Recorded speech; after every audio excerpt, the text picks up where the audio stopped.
My name is Sarah, and I recently turned 30. I've been married to Joey for a year and a half. When Joey, the man I'd always wanted to marry, proposed, I was thrilled. We both looked forward to a life full of memories, love, and supporting each other. Looking back, those were truly happy times. The first signs of trouble in my marriage started about 3 months after we got married. One day, I unexpectedly received a call from my mother-in-law, Grace, asking us to visit Joey's family home. Since Joey preferred that I be a stay-at-home wife, I spent most of my time doing household chores. Grace knew this, so when she called, I agreed and headed over to her house. When I arrived, Grace was waiting at the door. I greeted her, but she didn't respond like usual. Instead, she said, "Come in quickly, there's a lot I need you to do today," and led me into the living room. Confused, I asked, "What do you need me to do?" She pointed to the kitchen sink with her chin and said, "It's full of breakfast and lunch dishes, go wash them." I was shocked and didn't know how to respond. Grace had always been friendly and kind whenever Joey and I visited before. I hesitated, but she snapped, "Why are you just standing there? Didn't you hear me? Wash the dishes." Startled by her sudden change in attitude, I quickly replied, "Okay," and went to the kitchen. My heart was pounding. I had never seen this side of Grace. Could this be harassment? The thought sent a chill through me.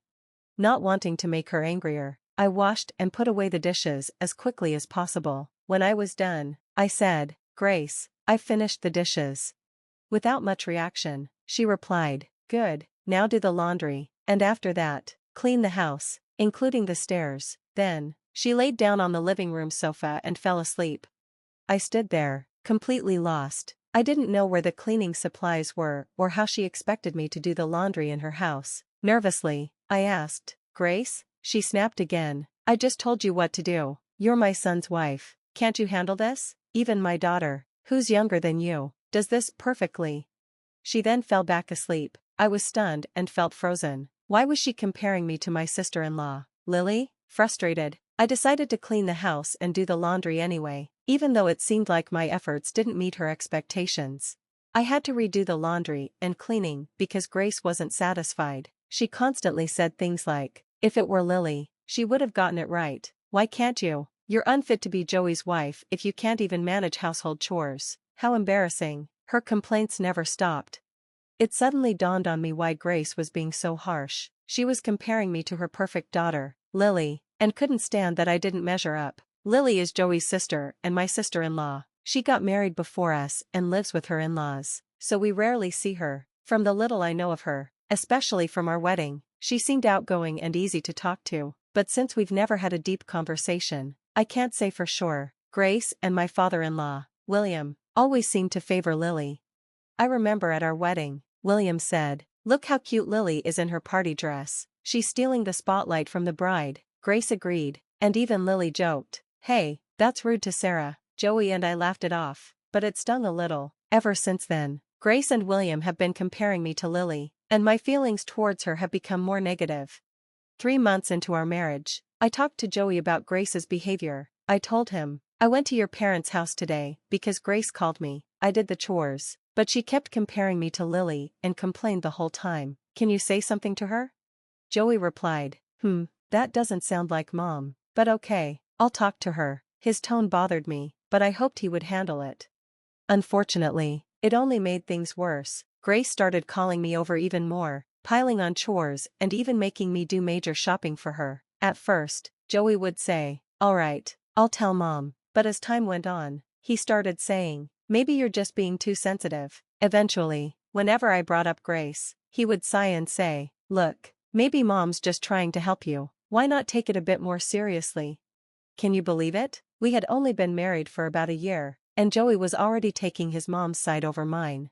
I felt a wave of emptiness wash over me, filled with anger and sadness. I had moved past those feelings and reached a state of complete indifference. From then on, whenever I visited Joey's parents' house with him, Grace began ordering me around like it was expected. It seemed like she now thought Joey was on her side, so she didn't hesitate to assign all the household chores to me. Meanwhile, William, Grace, and Joey would sit in the living room enjoying tea.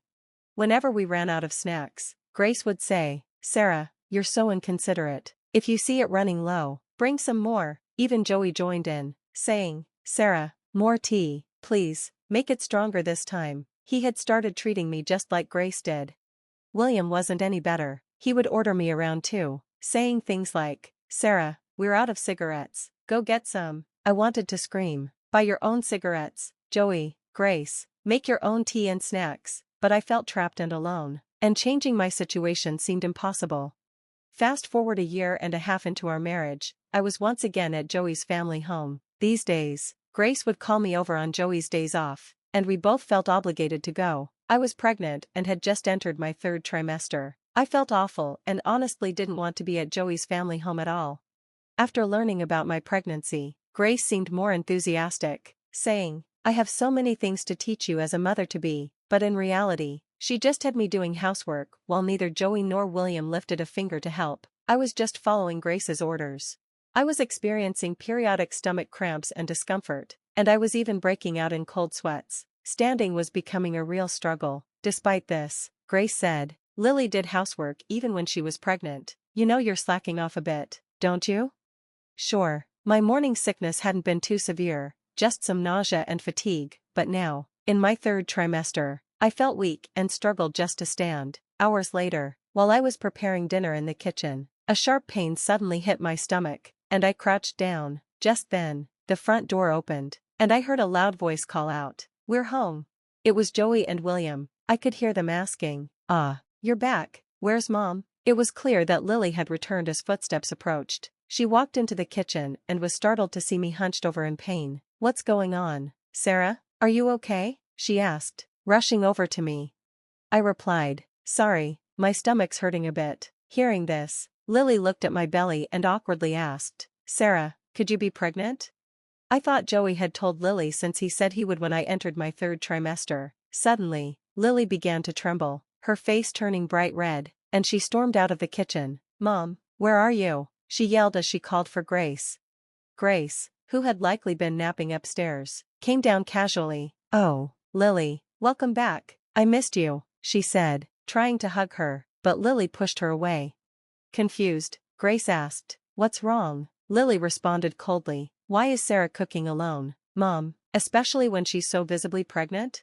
Grace suddenly realized that Lily wasn't on her side. Her face turned pale. "Well, Sarah insisted on doing it," she stammered. Lily shot back, "No way. Do you know how hard it is to be on your feet all day in the late stages of pregnancy? You've been pregnant. You should know," she yelled furiously. Grace was shocked that her beloved daughter wasn't siding with her and slumped to the floor in defeat. Ignoring Grace, Lily went to the living room, picked up a newspaper, and hit Joey on the head with it, shouting, "Who got Sarah pregnant while you sit here playing on your phone? Aren't you ashamed?"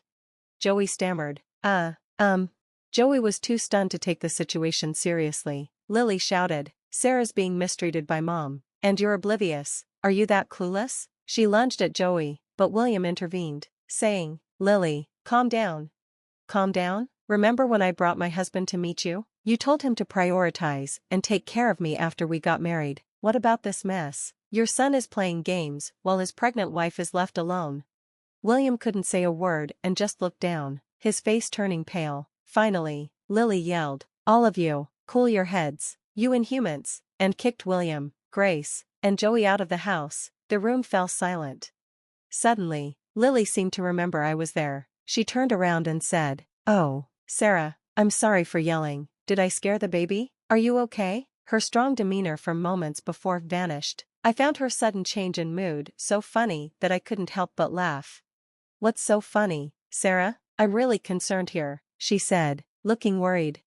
"Yeah, sorry, I get it, Lily. Thanks for sticking up for me." When I actually said thank you, tears started flowing. All the pent-up emotions I had been holding back came rushing out. For someone who had felt so alone, Lily's words and actions meant the world to me. My impression of her began to improve after this incident. Seeing me cry, Lily apologized profusely. "I'm so sorry for not noticing anything wrong before, for my mom's terrible behavior, and for my embarrassing brother."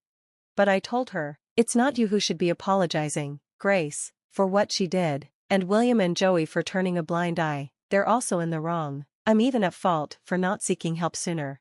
I assured Lily, "Don't worry, it's all good now," and we sat down to the dinner I had prepared. Afterward, Lily drove me home. A few hours later, a likely flustered Joey returned. He had completely changed his tune, saying, "Sarah, I'm really sorry about everything, it won't happen again." When I told Lily what had happened, she said, "That's good to hear, but if anything like this happens again, don't hesitate to divorce him." Grace and William later came to our home to formally apologize, saying, "We were wrong, we're really sorry." After that, there were no more calls to come to Joey's family home, and the harassment from Grace stopped. Joey also stopped suggesting we visit his family, allowing me to relax for the rest of my pregnancy. Thanks to Lily, we started staying in touch frequently. We even had casual phone calls, chatting about various things and feeling like real friends. Once things settled down after the baby was born, I planned to visit Joey's family again. When I told Lily, she said, "Let me know when you're going, we'll plan a family visit too." It felt reassuring to have her support. From the bottom of my heart, I was glad Lily was there. I thought everything would be okay now, with Grace and with Joey. I felt confident that we could manage, and I owed this newfound confidence to Lily. If Lily ever needed help, I wanted to be there for her too. That's how I went through each day now.